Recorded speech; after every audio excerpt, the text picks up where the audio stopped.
and welcome once again to 12 Steps to Poker Heaven, the series that allows you to become a better poker player.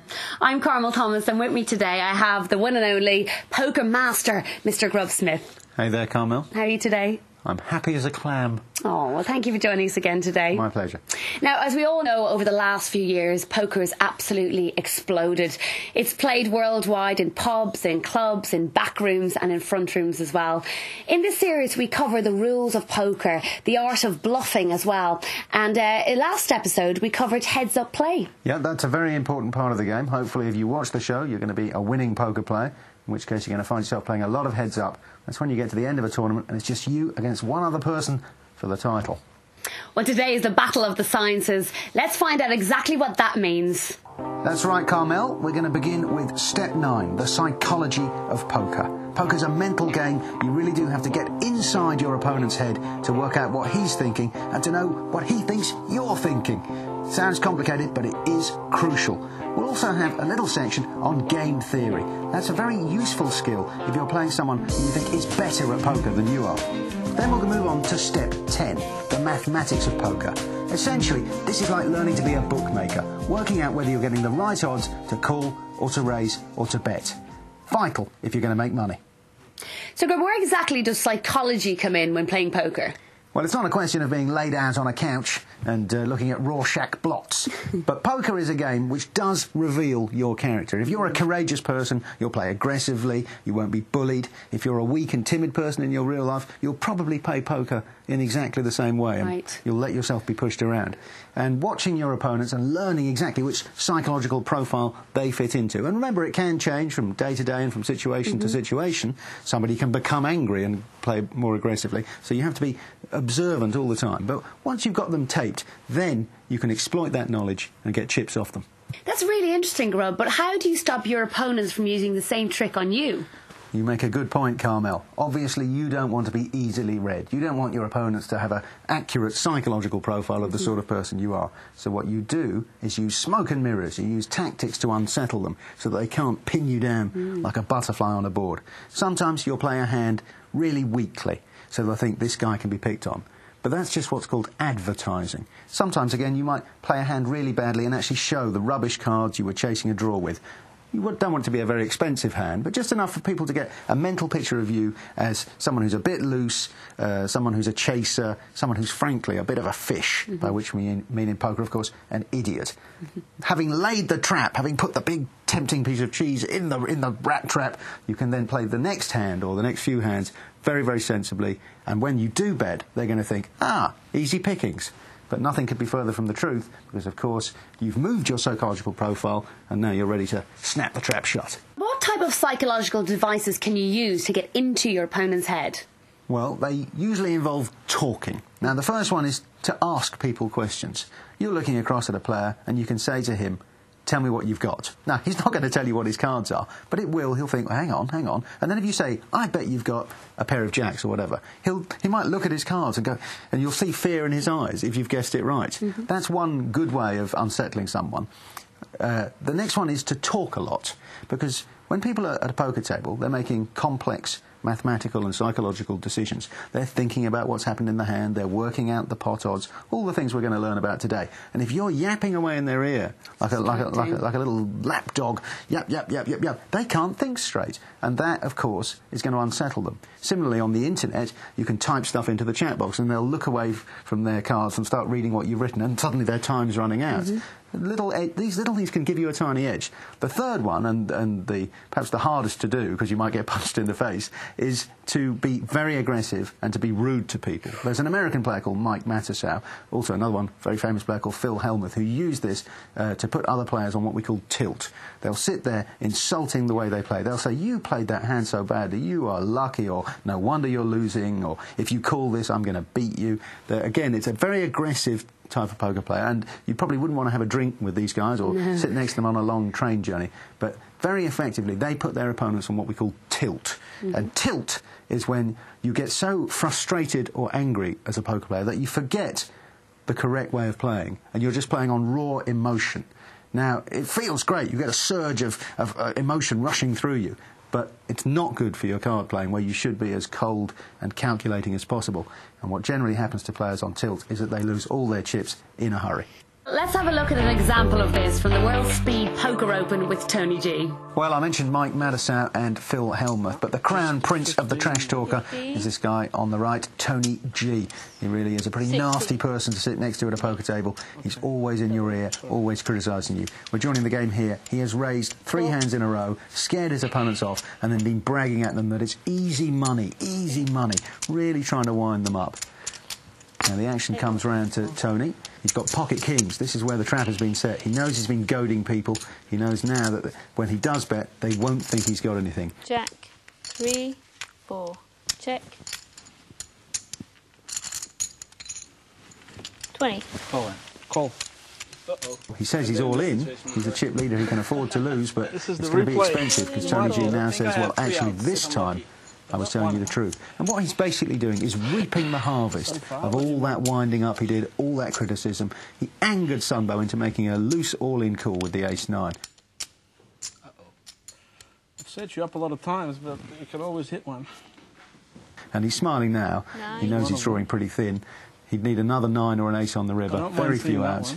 And Tony G, well, now he really can start enjoying himself, and you can guarantee that the next time he plays with Sunbow, he'll be in his ear all the time about how he played this hand badly and how Tony G got half his chips.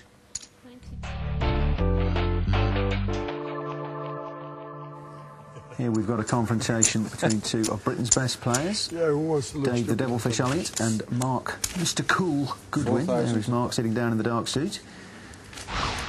Marcel Lusk from Holland will not get involved with the 8-2. I'm going to have to raise the informed guy's blind. Raised to 12,000 total. But I got chips to play you now, baby. 8,000 more. And Mark Goodwin decides to call with a 5-6. Is it wise to defend your big blind to such a small hand? Well, 5-6 isn't a great hand. You've got connecting cards, but he's playing the player. He knows that the Devilfish on the button will be coming in with almost any 2 cards, so he's trying to see a flop. Well, as it is, this flop has hit the Devilfish. He's made 2 pairs, 7s and 3s. Check. Mark checks to him. Don't do it. All in. 20,000. All in. Oh, that got ya! Oh, really? I got a hand. Oh, don't you love it when it comes like Can that? you put 20 in and see what the changes do? I got a hand. Have you? Oh my God, you might call. It's another 66. And there we go. That's the power of the check raise. He figured that the Devilfish couldn't have had a 3 because he wouldn't have bet out. He'd have slow played it. So the psychology there was, it doesn't matter what cards you've got. If I go all over the top, I know you haven't got a 3 and you've got to assume that I've got one. Mark himself is making what we call a semi-bluff. He's got a straight draw. A 4 would give him a straight. But at the moment he is way behind, as you can see from those stats. We've got chip leader if I win this. Yeah, because I'm going to bully then. You should be walking out the door. You're lucky bastard. Stay. Open the door for you. We saw that Devilfish's heart rate was very low. Well, the Devilfish is a cool customer, no mistake, and he's been in this situation 1,000 times. The strength of that all-in is the strongest move in poker. It's called a check raise. Mark checked, let the Devilfish bet, and then he snapped the trap down. I got a 7, bro.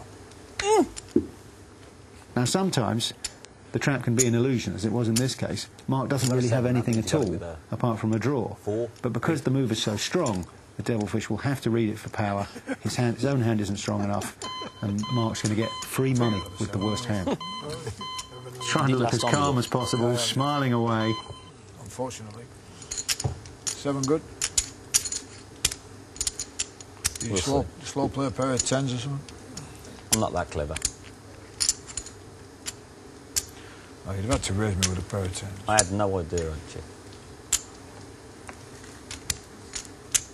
How much more? 66. Think he's talking Devilfish off the hand?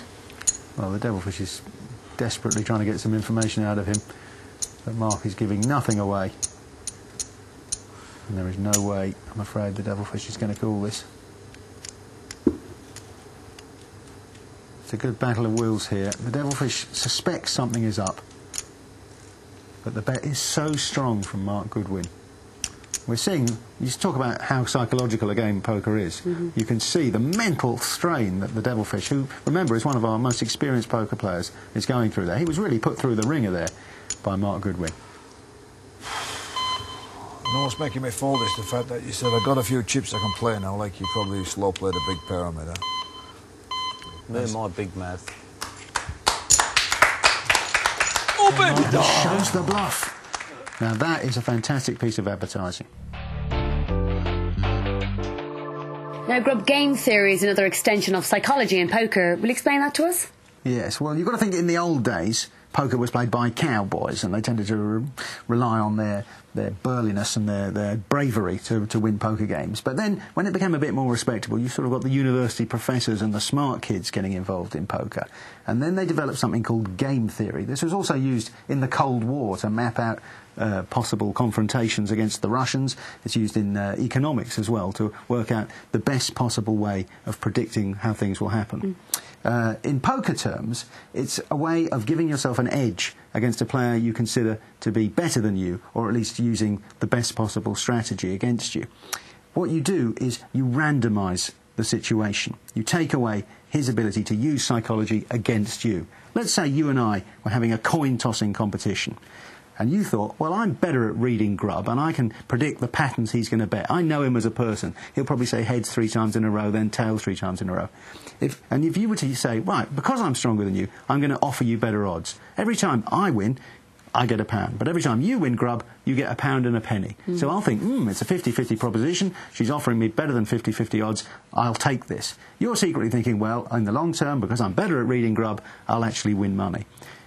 My defence against that is to randomise my decisions. Now, how I would do that is by tossing another coin and just calling whatever that coin came down with. So I'm taking myself out of it, and you're trying to compete psychologically against an inanimate object, the other coin, so you can't win. In poker terms, if you're playing against a better player, he'll notice when you're bluffing. He'll be able to read you more. So what you would do is randomise your bluffing. You'll say, well, I will only bluff with this draw if I see the King of Spades come down, or the King of Spades, the 2 of Hearts and the Jack of Diamonds. If I see those cards come down, I'll bluff. If I don't, I won't. Well, there's no way he knows which cards are making you bluff. Yeah. So he can't use his skill against you. You've taken away one piece of his armoury and you've levelled the playing field just a little. Well, thank you, Grub. Well, join us after the break when we'll be looking at how you can use mathematics to work out how to play a hand.